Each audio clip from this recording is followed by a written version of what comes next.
పొద్దుపోయింది సామె, బట్టలు మార్చుకుని పడుకోండి. ఆయన వస్తే నేను చూసుకుంటాగా. నీ గురించే భయంరా. ఊసనా గీసనా అంటూ 5 గారిని అడగొడితేను ముక్కులు మూసేసుకుంటాను చెప్పానుగా. తప్పుడు పనులు చేయను. క్యారీలో పోయిను, ఫ్యాస్కోలో పాలు, పళ్ళెంలో పళ్ళు పెట్టాను, పక్కేశాను. మీరు పదండి పదండి. శరణు శరణు మహాప్రభో, శరణు శరణు. ఈ గిరీశాన్ని కాపాడండి. అరే వచ్చారా? లేవండి లేవండి. లేవను. మీరు శరణిచ్చి 10 గంటలు నిద్రకి చోటిస్తే తప్ప లేవను. మీరు ఇక్కడ ఉన్నట్టు నరమానవుడికి చెప్పను. రండి కొంచెదురు గాని దయచేయండి. అమ్మో, భోజనం అంటే 10 నిమిషాలు నిద్రపోతుంది. గురూజీ, నేను ఇక్కడికి ఎలా వచ్చానో నాకే తెలియదు. పడుకోవాలి, వాలి పడిపోవాలి. పడుకోవాలి, గురూజీ, పడుకోవాలి. ఎక్కడ? మెట్ల కింద, పెరట్లోనా? మంచివారే. అదిగో మీకోసం గది పడక భోజనం అన్ని ఏర్పాటు చేసినాం. Thank you sir. Good night. సర్వమంగళ మాంగళ్యే శివే సర్వార్థ సాధకే శరణ్యే త్రయంబకే దేవి నమోస్తుతే. మహాలక్ష్మి నమోస్తుతే. ఏమిటయ్యా ఇది? మహారాజా నమోస్తుతే, శ్రీ మహాలక్ష్మి నమోస్తుతే. అయ్యా, అపరిశుభ్రంగా ఉన్నాను. తమరు ఎదుటి నిలిచే అర్హత నాకు లేదు. 5 అంటే 10 నిమిషాలు. ఈలోగా నాకు మీ తోటలో దొరికిన కనక మహాలక్ష్మి ప్రసాదం ఏమిటో పరిశీలించండి. వచ్చి వివరాలు దాఖలు పరుచుకుంటాను. జపాన్. ఇప్పుడే త్రవ్వు తెచ్చిన బాపతలాగా ఉంది. రే రమ్మండు, ఆ పెడితెరు ఏముందో? తేనె కావచ్చు, యాప నూనె కావచ్చు. నీ బోర్డు జోస్యాలు అడగలేదు. పలుగు తెచ్చి తాళంది. ఏల్సాలు.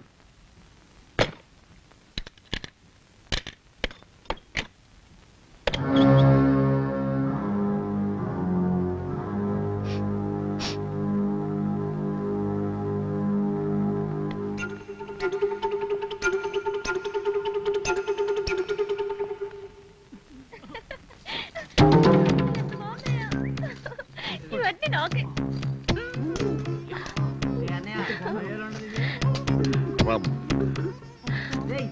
అబ్బా, కదలకమ్మా. రెడీ.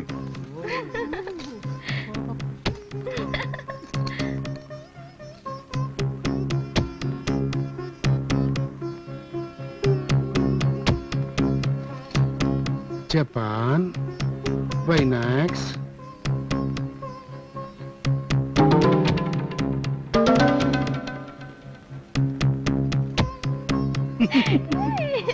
ఎంత బాగుందో.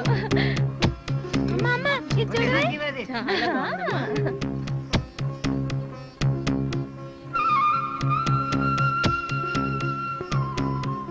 మన రాజకుటుంబాల్లో తిని తగలేటివే కాని గడించి పోసే గుణాలు పోతున్నాయి. ఈ సంపద కొండలు కరిగి తరిగి కష్టాలు పాలయ్యే నాటికైనా నా వాళ్ళు మేలుకుంటే ఏడుస్తుంటే కోలుకోవటానికి ఈ నిధిని దాస్తున్నాను. ఈ నిధి మీకు ఒక మహానుభావుని ద్వారా అందుతుంది. ఇట్లు రఘోత్తమ ప్రసాద్, మా తాతగారు ముత్తాతరా. థ్యాంక్స్ చెప్పించుకోవడమే తప్ప చెప్పడం తన జాతకంలో లేదని విర్రవీకే గిరీశం నేడు మీకు పాదాభివందనం చేస్తున్నాడు. లేవండి లేవండి. ధన్యవాదాలు. సెలవు. అయ్యా గిరిశి గారు, ఇంత గొప్ప నిధిని మాకు అందజేసి కనీసం మా వందనాలైనా. నేను పోస్ట్ మ్యాన్ లాంటి వాడిని. మీకు పార్సిలో మనీ ఆర్డర్ అందించే పోస్ట్ మ్యాన్ ని కాళ్ళు గడికి కూర్చోబెట్టి కాఫీ ఇస్తారా? వారు అసలు ఈ నిధిని ఎలా పసిగట్టారు? నిన్న రాత్రి మీ సావిట్లో నిద్రపోయిన నేను రేపు రాత్రి దాకా లేవననుకున్నాను. కానీ దిక్కుమాల అలవాటు 5:30కే మేలుకు వచ్చేసింది. బంగళా చుట్టూ ప్రదక్షిణంగా మార్నింగ్ వాక్గా షికారు చేస్తున్నాను. కళ్ళు జిగేల్మన్నాయి. సూర్యుడు ఇటుపక్క పొడుస్తున్నాడేమిటా అని కళ్ళు నులువుకున్నాను. అక్కడ గుట్ట మీద దేవీ విగ్రహం. అమ్మవారి నుసట దిద్దిన కుంకుమే సూర్యబింబంలా వెలిగిపోతోంది. మోకరిల్లి నమస్కరించాను. అమ్మవారిలో ఏమీ చలనం లేదు. ఆవిడ సందేశం ఏమిటా అని అటూ ఇటూ చూశాను. గుండె జల్లుమంది. విగ్రహం మీ బంగళా కేసు చూడకుండా బయటికి చూస్తుంది. అనేసా, ఆవిడతోనే అనేసా, అమ్మా తల్లి నిన్నిక్కడ నిలుపుకుని సేవించుకుంటున్న శ్రీ రాజావారి కుటుంబం ఆ బంగళాలో ఉండగా నీ చల్లని చూపులు ఇంటి మీద కాకుండా వీధికేసి ఉన్నాయే అమ్మా. అది నీ పరాక లేక వాళ్ళ అపరాధమా అని నిలేశా. పక్కనున్న పలుగు తీసుకుని నన్ను బలిగొన్నా సరే నిన్ను విడిచిపెట్టనంటూ పోటేచ్చా వేశాను. గ్రహం కదిలింది. ఇంకో పోటు వెద్దును కదా, కంగుమని చప్పుడు. మట్టి తప్పించు చూద్దును కదా, ఈ పెట్టె కనిపించింది. అమ్మవారి విగ్రహాన్ని మీ ఇంటి వైపు అలా తిప్పాను. ఆవిడ గారు ఇలా మీకిచ్చిన ప్రసాదంగా భావించి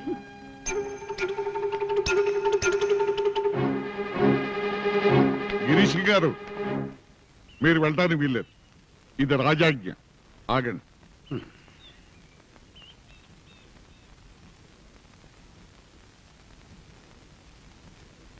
లేకండి, త్వరగా వస్తున్నారు. లేకండి, లేకండి. రై, నువ్వు నోరు మీద లేవద్దు. డిస్టర్బ్ చేస్తున్నాను తెలుసు, అయినా తప్పదు, లేవద్దు.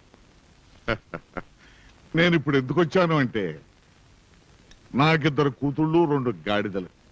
ఆ 2 గాడిదలు నన్ను నా కొంపను ముంచేసి వాళ్ళు ఎక్కడ మునిగిపోతారోనని నా భయం. ముఖ్యంగా నిన్న మా కుల పెద్ద రాగరేఖ మీద రాసిన వార్నింగ్ చూశాక నాకు భయం పట్టుకుంది. మా కుర్రవాళ్ళ హయాంలో ఈ కొండంత సంపద ఊరంత అయిపోవటం గ్యారంటీ. నా మాట కరుకు, కటిక చేదు. సావధానంగా వినండి. ఆస్తి అనేది చెట్టు లాంటిది. చెట్టు క్షణక్షణం పెరుగుతూనే ఉండాలి. పెరగడం ఆగిపోతే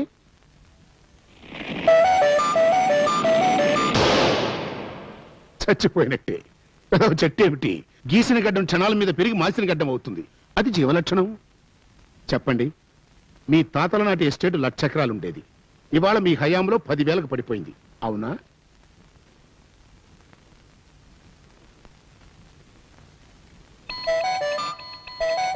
అందులో సగం బీటలు వారిన బీడు భూమి. దాని గురించి ఆలోచించారా? దాని ముఖం చూసారా? అక్కడ వానలు పడవయ్యా, చూసేం లాభం. కరెక్ట్. వానలు కురిసిన బండున్ వానలు మరి కురియగున్న బడిగా నిండున్ అని అర్థశాస్త్రంలో కౌటిల్యుడు రాశాడు. అలాంటి భూములు ఏం చేయాలి? మేకపీక బట్టి మెడపాలు గుడవగా ఆకలిట్లు తీరు ఆకతాయి అన్నాడు మహాకవి వేమన. అంచేత ఆ పనికి మాలిన బంజరు భూమిని వెంటనే sell or go to hell అన్నాడు హారిసన్. బికాస్ అలాంటి ఆస్తి తల్లిపోయిన గొడ్డుల, ఓడిపోయిన మంత్రిల, జారిపోయిన వయసుల, నెరిసిపోయిన జుట్టుల, వెలిసిపోయిన భార్యల, పిప్పి చేసిన చెరుకుల, చెల్లబోవని చెక్కుల, చిరిగిపోయిన నోటుల. బాగుంది బాగుంది బాగుంది. Correct correct. ఏంటి సార్ నా పొంత కరెక్ట్? మీ మహారాజులకు జ్వరం వచ్చిన గొడ్డు శవం కిందే లెక్క. నాకు అసలు డబ్బు ఇవ్వని వస్తువే కనపడదు. ఆ బంజన్ని నా కంటితో చూడండి. బయటకెదిగిన పడుచు పిల్లల, మేకప్పు చేసుకోబోతున్న జ్యోతిలక్ష్మిల, నివురు కప్పిన నిప్పుల, సంబరాలకెదురు చూసే శివాలయ్యల్లా నేను చెలరేగి ఆ బీడులోంచి డబ్బు తీస్తాను. మీకు ధాన్యలక్ష్మి కనిపించని ఆ బంజరులో నాకు ధనలక్ష్మి కనిపిస్తోంది. ధనలక్ష్మి కనిపిస్తుందా? కర్మ పిశాచిలాగా వీరికేమైనా నేత్ర పిశాచి ఉందా? అర్జున, కర్రలో దాగి ఉన్న అగ్ని కంటికి కనిపించదు, కాని నా బుర్రకి కనిపిస్తుంది. కర్రను రాపాడిస్తే, కాలిస్తే అందులో దాగి ఉన్న అగ్గి భగ్గుమని. ఎవరయ్యా నువ్వు మహానుభావ?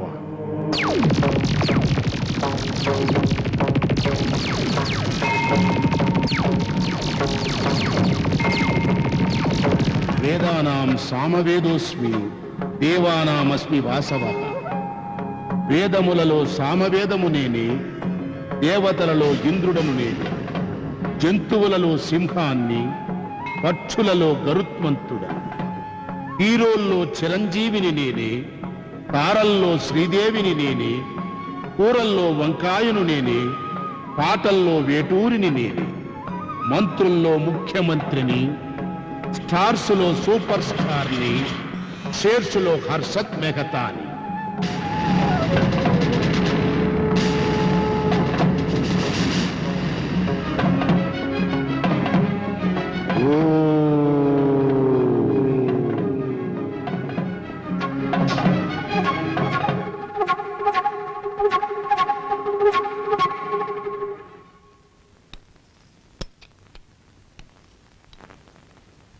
కూరలకేం తొందరే నేతికిన తీసుకెళ్ళు ముందు. అక్కడే పెట్టింది పిన్ని.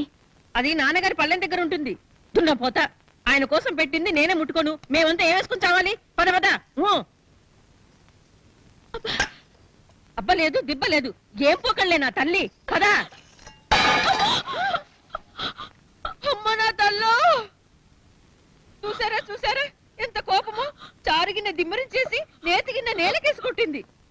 మీరు కూర్చోండి, లేస్తే నన్ను చంపుకుతున్నట్టే.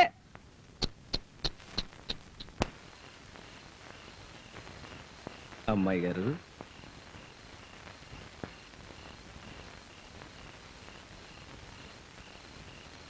అమ్మాయి గారు, పొద్దుటి నుంచి బువ్వ తినలేదు కదండి.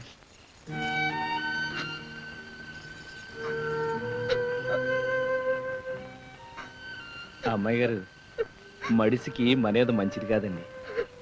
మనేద పెట్టుకుని ఏడిస్తే మన కన్నీళ్లే ఖర్చు అయిపోతాయండి. ఏది ఆ పాదం చూపండి.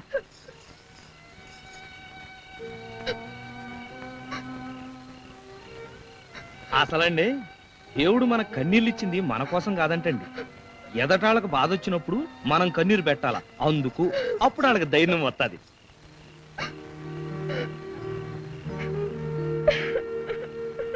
నిజమండి, త్వరగారు చెప్పారు. మన కట్టం వస్తే నవ్వాలటండి. కాల్లో ముళ్ళు గుచ్చుకుందనుకోండి ఏడవకూడదండి. కంట్లో గుచ్చుకోలేదు కదా అని నవ్వాలంటండి. షో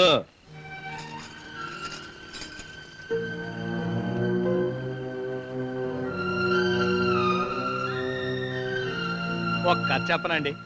అనగనగనగనగా ఓ రాజుగారు ఆరు ఓడికి ఉరిసెట్ చేసినారు. ఆడు పక్క పక్క పక్కమని నవ్వాడంటండి. దానికి రాజుగారు, ఎరా ఏంట నవ్వు, ఇప్పుడే చంపేస్తాను అన్నాడంటండి. దానికి ఆడు, ఓ రాజా, నాకు రెక్కల గుర్రం ఇజ్జి తెలుసు.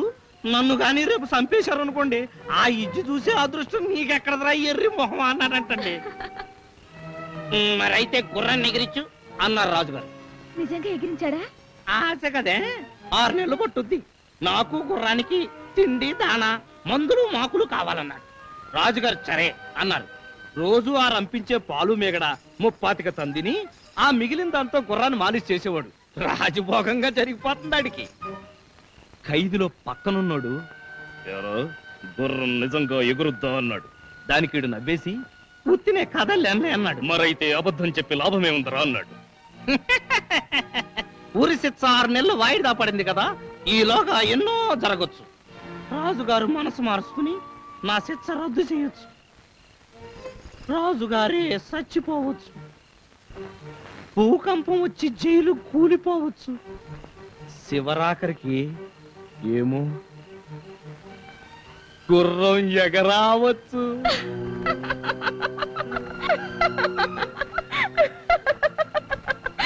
అన్నాడు.